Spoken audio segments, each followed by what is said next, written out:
What's up, guys? Welcome back to the channel. As always, I'm your co-host Donovan Quick, and we're going to be going through the Dolphins' first official depth chart of the preseason, and there's some interesting things going on this list. I'm going to break it down for you, tell you my thoughts about it, tell you what could change, what's probably going to stay the same, and I mean, some really surprising things, honestly. And we'll get right into it, So first things first, we're going to go with the offense. Pretty standard. You got Tyreek Hill, Teron Armstead. But here's where it starts to get interesting. You got Robert Jones starting at left guard. Aaron Brewer, we already kind of knew, was at center. Liam Eichenberg seems to have the front runner spot at right guard. I actually thought it was going to be opposite. I thought it was going to be Liam on the left side and Robert on the right side. Looks like it's going to be opposite of what I thought. Obviously, Austin Jackson on the right side. Here's something a little bit more interesting. Durham Smythe and Jonnu. It's Durham then Jonnu. But it seems like more in training camp that it's going to be Jonnu then kind of Durham. Durham's going to be more of the blocking guy and stay blocking, whereas Jonnu can block. He can play fullback. He can play like actual in the slot and go and catch the ball wherever. So Jonnu's going to be a lot more versatile in this offense. But, for now, Durham's ahead on the actual depth chart. Then, of course, Alec Ingold's our only fullback. And an interesting thing here is we have two running backs. So we have two wide receivers and two running backs as opposed to three wide receivers and one running back. Mostert and Achane. Then behind them are Jeff Wilson and Savon Ahmed, which is actually kind of surprising that Ahmed is ahead of Brooks and Wright at this moment. But I mean, he's pretty good when he's in there. So I have him kind of fringe roster spot. So to see him up in the depth chart, kind of glad to see him, at least trying to make his way onto the roster. QBs, obviously, it's two of Mike White, Skylar Thompson. Wide receivers, Jalen Waddle, Tyreek Hill, those are the starters. Here's where it gets interesting, though, on offense. The backups, it starts with Braxton Berrios and River Craycraft. Then it goes to Willie Snead, who we just signed off the streets, and Anthony Schwartz. And then it goes to Braylon Sanders and Eric Ezukama. And Eric Ezukama is going to be one of those fringe guys to make the roster. In OTAs, he really started to show up and show out a little bit, kind of like what he did last year, and showed flashes in his rookie year. But, he had the neck injury last year, even when he had like a decent start to the season, where he looked like he was going to be used, in certain packages that were going to be cool to see and interesting, to say the least. And he was going to be that dynamic guy. And to see him, this would be 8th on the depth chart so far. Not really good to see. But then you also have our 6th round pick, Malik Washington, being 9th on the depth chart. So I'm not really sure how I feel about that either. Now, this is going to be one of the more inaccurate things, right? Because we're probably only going to keep 5 or 6 receivers on roster. I'm pretty sure Braxton Berrios secured himself a spot. Obviously, Waddle and Tyreek. Malik Washington secured himself a spot with just being a 6th round pick. I highly doubt we cut him. Braylon Sanders has been a fringe roster practice squad guy his entire career. So it's really going to come down to River Craycraft, Eric Ezukama, and then don't forget you still have Odell, who isn't in here yet because he's on the PUP list. So that's why he's not on here. And so the receivers position, that's going to be an interesting battle for the 4, 5, 6 spot behind the first three of Odell, Waddle, and Tyreek. But it looks like the white boys, Braxton Berrios and River Craycraft, I mean, they've been sticking around. Craycraft has been sticking around for 3 years. He's been one of those old reliable guys that McDaniel just loves, so you can't really argue with it. Can't really say it's a bad thing. Running back wise, honestly, Jeff Wilson could be a trade candidate come time for roster cuts. Savon Ahmed, like I said, he's going to be a fringe roster guy. He's going to be either on there, off there, who knows. Jalen Wright's going to make the roster. So you have at least Mostert, Achane, and Jalen Wright, with probably one more between Chris Brooks, Jeff Wilson, and Savon Ahmed. If Jeff Wilson does not get traded, it's probably Jeff Wilson. And then Chris Brooks goes to the practice squad, and who knows what happens to Ahmed. Because he's been in the league for a little bit now, so I'm not sure if they really want to waste a practice squad spot on him. And then we're going to get into the nitty gritty. The offensive line that has been terrible throughout training camp. We have Aaron Brewer. He's going to be starting center. Doesn't matter. He's going to be there. It looks like they're cross-training Jack Driscoll to also play center. So he's going to be like the backup along with Eichenberg, if anything happens. So you have Liam there at right guard, Jack Driscoll behind him, Lester Cotton behind him. Honestly, kind of interesting to see that because Cotton was starting for us at the end of the season last year. That's interesting. Keon Smith, they've been cross-training between tackle and guard. Robert Jones is going to be the starter. That's just what it is. But what is also interesting, don't forget Isaiah Wynn is on the PUP list. So he's going to be coming back sometime soon. And we're not sure if it's going to be at the beginning of the season or if it's going to be mid-season.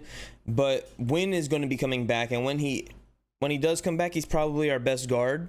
So he's going to be either at left guard taking over for Robert Jones, or right guard taking over for Liam Eichenberg.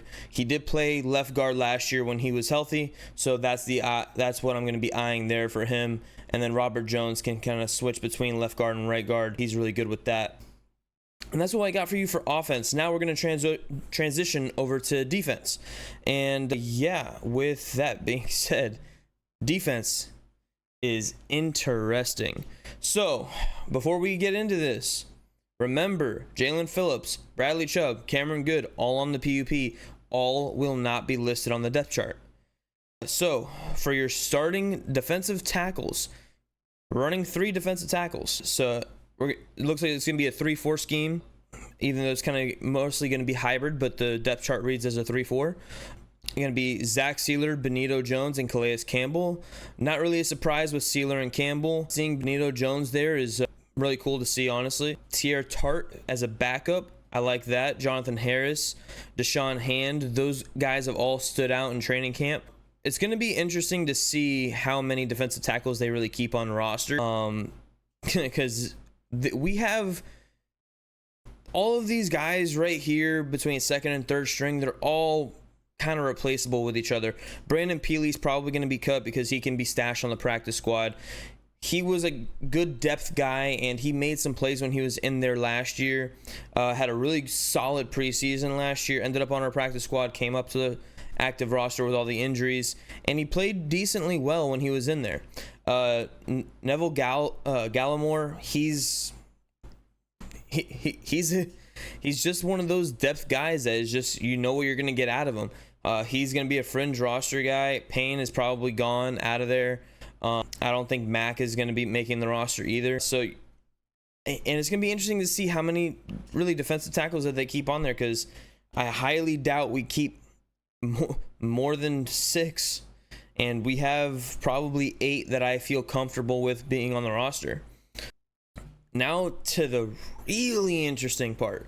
So with 3 of our pass rushers being on the PUP list currently and going to be missing time, most likely, we have Quentin Bell, the former receiver in college, is going to be our starting outside linebacker, currently over our rookie Chop Robinson and our other rookie Mo Kamara. We also got Cam Brown and Grayson Murphy there that are listed as, backups. Ogba obviously going to be the starter to start the season. We kind of knew that when we re-signed him. It is kind of good to see Ogba back on the team. I wasn't a huge fan of his release. Like, I knew it was coming. I knew it was coming the year before that, because he just had no money guaranteed, and we could save $16 million if we cut him. So then we went ahead and we did that, but now we brought him back for a decent price with the retirement of I can't remember his name off the top of my head, and I feel stupid for that, but we're going to move on. But yeah, it looks like Chop is currently the backup behind Ogba. I wouldn't say this is going to be a forever thing. Chop is probably going to end up being the starter by the time season starts, and Quentin Bell is going to be, behind him. But with the first depth chart release, you kind of want the younger guys to be a little bit more hungry, and you want to reward some of the guys for being, just outstanding throughout training camp. And Quentin Bell has been outstanding throughout training camp. You kind of see him and you're like, dang, he looks kind of thin for an outside linebacker, but he has the size, he has the athleticism. But then he also talked about in his interview with Omar Kelly how he learned that in the NFL, it's not all about how athletic you are. You have to put in the work for the techniques and get the techniques down. And that's how you're going to be successful in the league. And, to see him up there, it's kind of cool to see for him. Grayson Murphy, he was, I believe, on our practice squad last year as well. He looks okay. I wouldn't doubt that he's just another practice. Moving on to inside linebacker, we have some injuries here. None of them are on the PUP list as of right now. David Long dealing with some injuries. Brooks is dealing with some injuries. Anthony Walker's dealing with some injuries. So I highly doubt we see any of those three in the preseason games, or at least this week. Duke Riley, Zeke Vandenberg, and Channing Tindall. Those guys are going to be competing for the last middle linebacker spots. Channing Tindall really needs to step up and show out, especially on either special teams or in practice or in the preseason. He needs to show us something incredible to make this roster. He came in as a sure tackler with speed and everything else, but he lacked in size. And he just hasn't produced at all. He's been buried on the depth chart. Now, given this is one of our more deeper rooms on the team, so to have Channing Tindall make something of himself, I said in another video after retirement that maybe Channing Tindall can make the transition from inside to outside because of his speed, because of his tackling ability, so that maybe he can be used more in pass rush situation rather than just sitting there on the bench and collecting dust. Tin's probably off the roster. I'm not even going to really waste my time talking about him, although he's had a decent camp. Moving on to the corners, we have Ramsey and Kendall Fuller as expected at the top. Kader Kohu currently ahead of Nick Needham in the nickel position. Safeties Jovan Holland and Jordan Poyer. No surprise there. You kind of go back. It looks like Cam Smith is the... Ooh. Here we go. Here's interesting stuff. So Cam Smith is the first backup behind Ramsey. The second backup behind Ramsey is the second best white corner in the league, or maybe the first best white corner in the league, Ethan Bonner. Saron Neal, who's a special teams just ace. And Storm Duck, who's had a really, really good camp, I might add, is sitting there also. And Storm Duck has a real shot at making this roster. Ethan Bonner basically solidified his roster spot. Nick Needham's also there. He could play nickel. He could play safety. Before his Achilles injury, he was the best nickel in the entire league. So hopefully he can get back to that. Last year was his first year back from it. He still was working his way back. So hopefully he's fully healthy now, 100%, and can go. Jalen, I'm going to mess up your last name, bro. Maitre. He has had a really good camp as well. See him back there. Not really too surprising because of all the talent that's just ahead of him. It's really, we've been really lucky to have depth at corner, but we've been really unlucky with the amount of health issues we've had at corner. So hopefully health issues can start to go away and we can keep our lovely starters there and just have our depth for fun rather than actually having to use it. Elijah Campbell probably going to make the roster. Marcus May going to make the roster. Patrick McMorris probably going to be a practice squad guy along with Perry. Colbert I don't see making the roster, probably won't make practice squad either, but that's just what it is right there. And so yeah, we're going to go ahead and we're going to do a summary of all this, right? So the biggest surprises of this so far is seeing, the guard spots, seeing Robert Jones and Liam Eichenberg when you're not really sure who's going to be the starter when Isaiah Wynn comes back. You weren't sure if either of those guys were going to beat out Jack Driscoll, and it looks like they have.